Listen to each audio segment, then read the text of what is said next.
ces passeports, je vous dis, le passeport et le visa, aujourd'hui, Camerounais sont un marché entretenu de me faire par Ngongo et ses amis. Et après, on vous dit, non, ça va faire beaucoup de rentrées d'argent. Oui, mais entre-temps, ils vont toucher les rétrocommissions.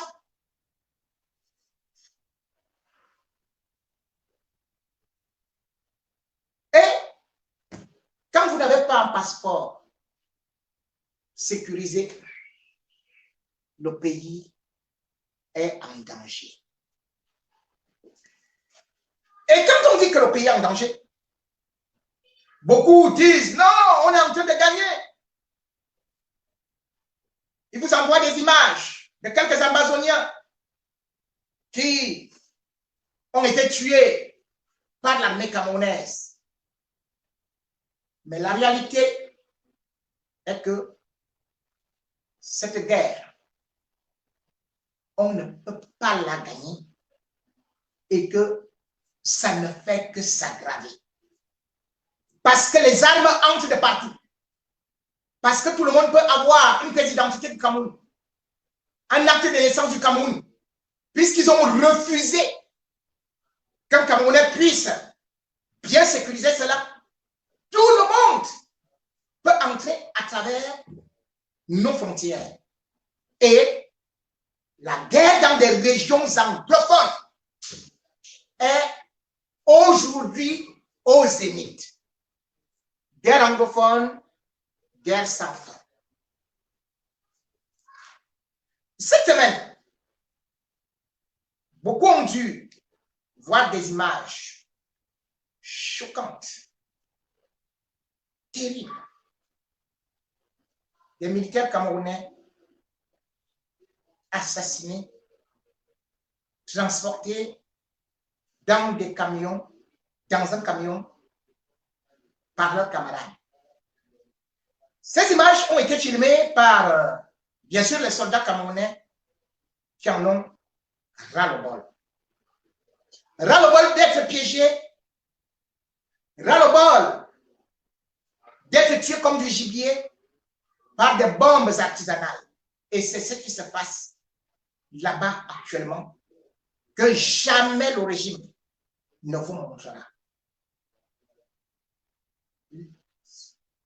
Dans la nuit du 13 au 14 juin, effectivement, on a eu ce qu'on peut encore dire un carnage dans l'endroit qu'on appelle Otou,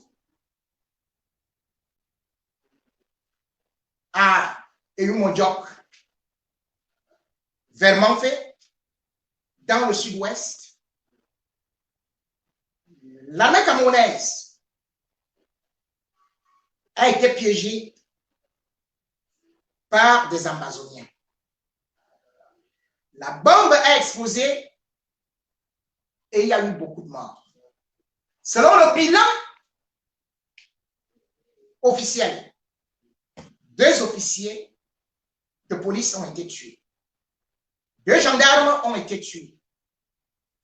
Et il y a 3 gendarmes qui sont portés disparus dans la brousse et un policier, sans oublier 4 autres soldats qui sont gravement blessés.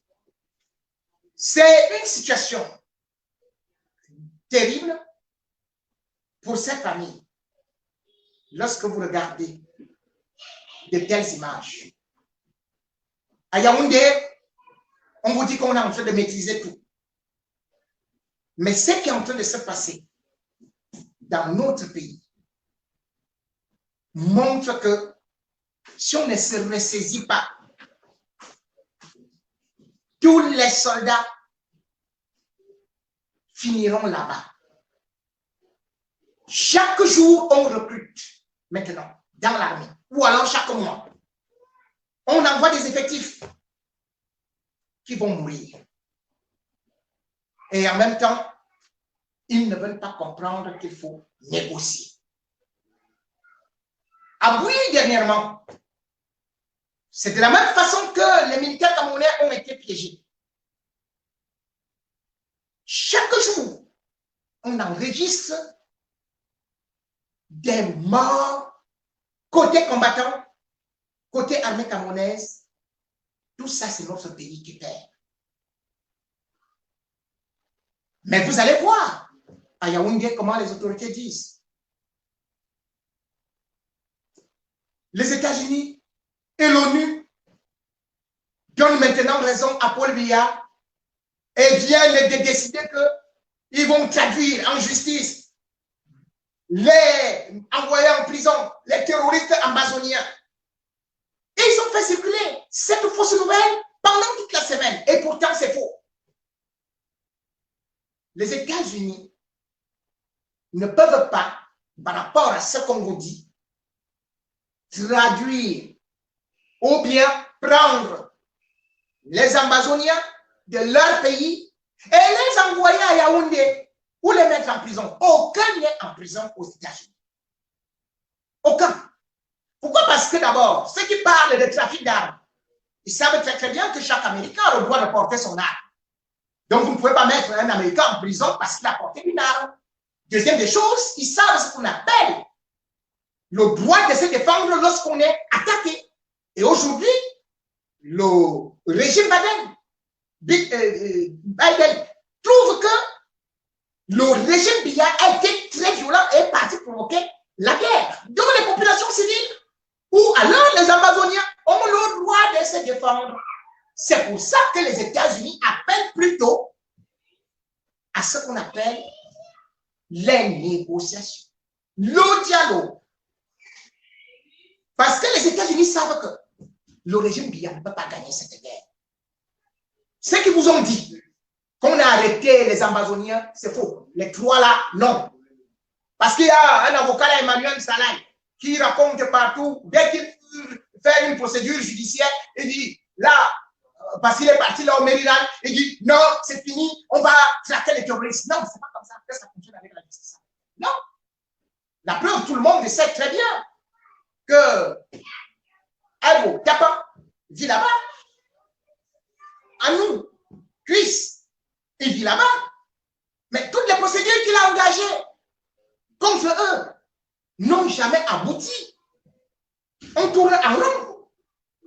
Ce qui signifie que si on compte sur ce côté-là, on va échouer. Et c'est la même façon que les Nations Unies, dans leur dernier rapport, demandent à Paul Biya de passer au vrai dialogue. Dans le dernier rapport aux Nations Unies, qui a été fait d'ailleurs par l'ami de Paul Biya, le Sénifal, qui est le représentant de l'ONU sur le plan régional en Afrique, eh bien, il dit que certes, il y a ce qu'on peut dire des exactions des activistes, mais la solution qu'il propose, c'est le dialogue. L'ONU dit que Paul Biya ne peut pas gagner cette guerre. Et quand je viens vous le dire que je ne suis pas patriote. Le patriote est donc celui-là qui vous dit allons en guerre contre nos frères, on va les exterminer. Depuis 2016, on est où? Dites-moi. Depuis 2016, on a gagné quoi? Aujourd'hui, chacun a peur d'aller là-bas. Mais chacun continue à dire allons faire la guerre. On envoie les petits enfants d'autrui, les militaires. Ils vont se faire broyer dans des forêts qu'ils ne connaissent même pas. Ils se font piéger. Mais les gens continuent. Ceux qui volent de l'argent, ceux qui ont déjà les passeports gratuitement, les visas gratuitement pour s'enfuir, ils vous disent allez faire la guerre. Ce sont nos frères et sœurs. Nous devons nous asseoir sur la même table et dialoguer. C'est ainsi qu'on pourrait mettre fin à cette guerre et non de dire que les États-Unis ont dit que ceci et cela. Non. Oui, mais il n'y en a pas d'argent pour pouvoir continuer cette guerre. C'est pour ça d'ailleurs que vous voyez aujourd'hui qu'on a des problèmes dans tous les domaines. Après, l'armée ne sera plus payée. Après, on sera surendetté. Puisque toutes les dettes qu'il prend, c'est pour aller faire la guerre et non développer un pays. Quand on ne peut pas développer un pays, on est en quelle qualité de président? Tout est détruit. La guerre dans les régions anglophones est aujourd'hui notre pire malheur. C'est un cancer. Si on continue à écouter ces gens-là, ne vous en faites pas. Je vous avais dit, ça ne fait qu'avancer. Hein. C'est là dans les bambous aussi. Hein. Ça avance à Douala. Hein.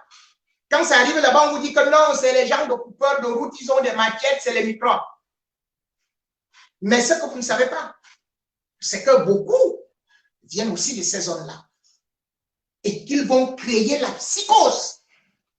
Même à Yaoundé bientôt. Il faudrait donc que les populations elles-mêmes mettent de la pression sur les pouvoirs publics pour dire non à cette guerre. Il ne faut pas seulement attendre la diaspora. Parce que si vous continuez à regarder la diaspora en disant que vous allez lire l'heure, mais vous voyez que je dis quelle heure ici? C'est vous qui allez lire l'heure là-bas. La diaspora vous accompagne. La diaspora accompagne le peuple. La diaspora n'est pas l'ennemi du peuple.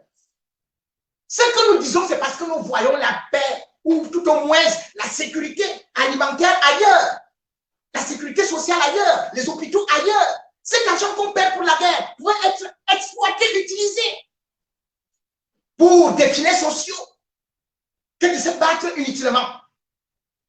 Mais on vous dit, non, on va voir ce que ça, on va voir.